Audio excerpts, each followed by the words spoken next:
about SOPs and why we need them? Few reasons. Mostly because you want to transfer knowledge from one person to the next to make it easier for the next person to come on board. So that's one thing. The second thing is if you ever want to take a vacation or your client wants to take a vacation or, like anybody wants to be gone, you kind of need some baseline SOPs for the people who are there. I mean, you can talk to them, but they also have something to refer back to. And the third reason also is when you want to sell your company or you want to bring in investors, you're going to need a bank of SOPs to be able to transfer that business in sale or in franchise or to bring on like a partner. That third one, that's a very lucrative market. So we're talking people, multi-million-dollar companies, and not like over 8 figures, not like 10 million, but probably somewhere between like 3 and 10. There's a lot of space there to do SOP packages for those people. If you're seeing yourself as a VA now, that's a specialty that you can really dig into. That will be a very lucrative specialty. Oh, and you have a cool freebie for us with an SOP template, but what really is it and what's on it? So I typically work with businesses that are moving from 6 to 7 figures who do not need a lot of SOPs. I will be quite frank with you, they don't.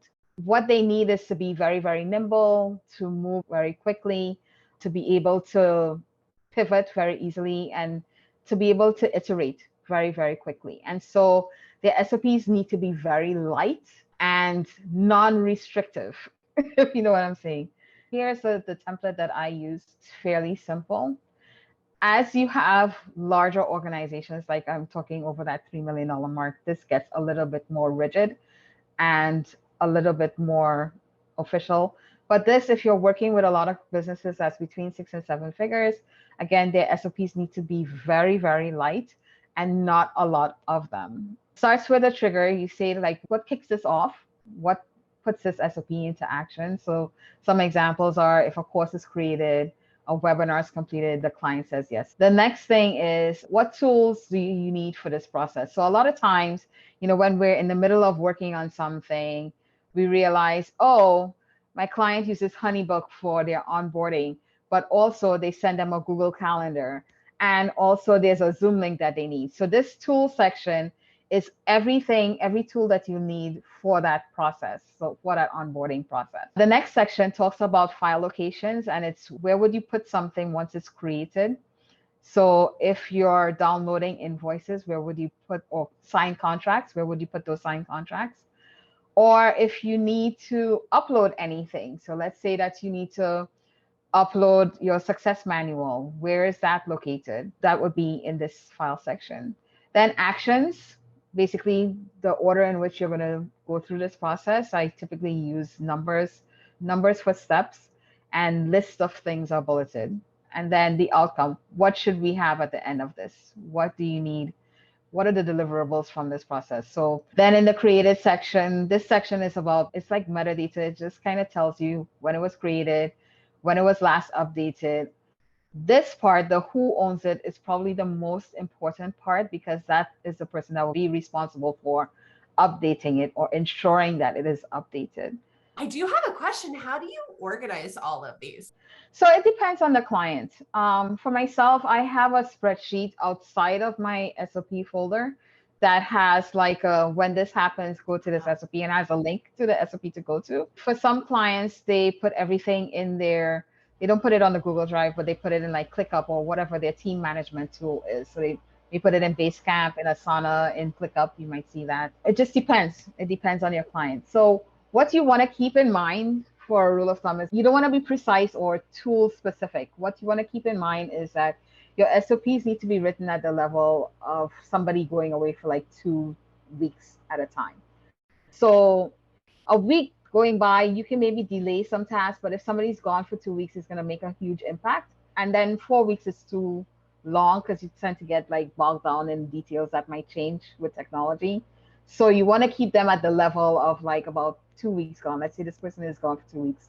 What would we need to have in place for us to keep the trains moving forward? So you want to keep it at that level. The other thing is you want to make sure like you have that spreadsheet or it's very, very clear in the organization of your playbook what the SOPs are, like what triggers them and what the outcomes are. So in each SOP, that trigger section and that outcome section, extremely important, because otherwise you won't know where to go if something happens and you won't know if you've done it right. You want to do updates like every 6 months, probably, if you're working with somebody that's between 6 and 7 figures, more frequently for larger organizations because their SOPs are denser and heavier and more critical to their business at that point. So many people in every organization, you create this document, you want people to read it. And so the key to people reading it is in smaller organizations to keep it light and keep it up to date and referenceable. Like people need to know where it is very, very easily. So what would you say to the business owner who is hesitant to hire because they don't have the most perfect SOPs right now? Because I run across that all the time. For me, the way that I see systems is that they are the rituals of your business that you are already doing successfully, that you probably either take for granted or you know that you're doing it successfully, but it's not in a form that somebody else can do it for you. And so if you hire someone, then they start asking you questions. And as they're asking you questions, they can write it down in their SOP. So I worked with a client who's doing things that way. She worked with me in a VIP day. We went through her top level system. So everything, I guess, from first touch to delivery again. And so like what her process is, but not the details of each step in the process and what those different SOPs were. And from it, we were able to identify, hey, you need to hire an executive assistant. And these are the things that they need to do. And one of the things that's not in that process flow, that's like in a +1 process, your support. One of the things that they need to do is document as they're doing and as they're learning is to start documenting the SOPs so that it's fresh and you're not trying to do it from somebody else.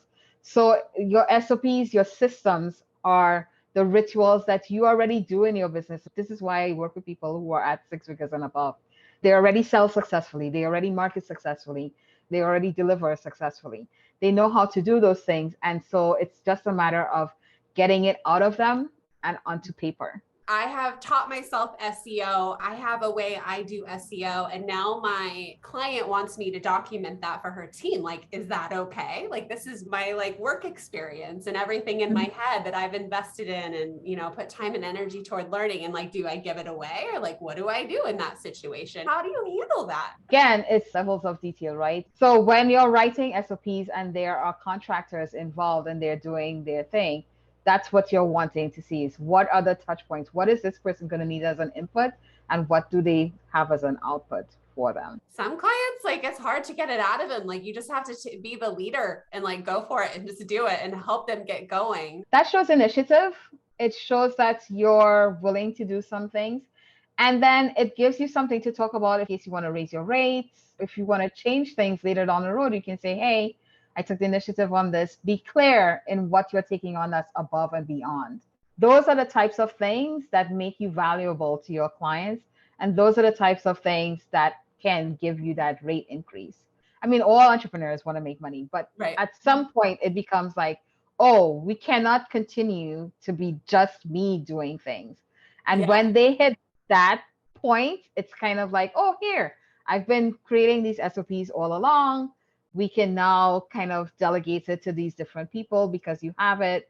That's at the point where it's going to become important to them to have it. It's hard to make an SOP without the information. Yeah, sometimes the client's just the bottleneck. I would ask, you know, if the task is being done and you know it's being done, what can you document that you're observing that's being done, as opposed to trying to talk to the person and have them sit down and have this conversation with you? Because we don't work like that. So like somebody working on an SOP, it's kind of like they come in and they kind of want to record things that people do.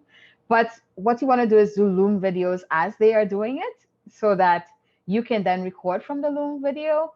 Or you want to be present as they're doing, like they share their screen as they're doing it, and then you can write it down. That's the way to get the information. Loom just makes it so easy, like in that moment.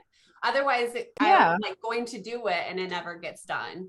Oh my gosh, this was so helpful. I love it so much. Definitely take the reins when it comes to helping your clients with this. And like, you don't have to do this. You can come here and hire somebody to come set it up because you can't do everything, guys.